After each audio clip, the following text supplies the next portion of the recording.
لا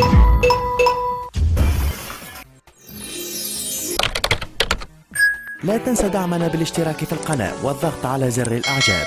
تعالوا نشوف السوليوشن ده. بيجي العميل يقولك أنا عايز أركب السيستم كامل في الدور التاني مثلا، وعندي شاشة في الدور الأرضي عايز أشوف عليها الكاميرات وكمان أتحكم، يعني عايز التحكم من خلال الشاشتين. ده سيستم الكاميرات راكب في الدور التاني، الDVR واصل على الشاشة من خلال كابل HD. لو الشاشتين قريبين من بعض كنا وصلنا شاشة منهم HD وشاشة تانية فيجا، ولكن هم بعاد عن بعض فالاتنين هنوصلهم HD، فهنستخدم ال HD سبليتر ده اللي بيوزع HD، يعني بيطلع لي 2 HD، واحد للشاشة دي وواحد للشاشة التانية. الشاشة القريبة دي هنوصل لها كابل HD والموضوع بتاعها خلصان. طب الشاشة التانية برضو مشكلتها انها بعيدة، يعني لو قريبة هوصلها برضو بكابل HD، ولكن هي بعيدة. اعمل ايه؟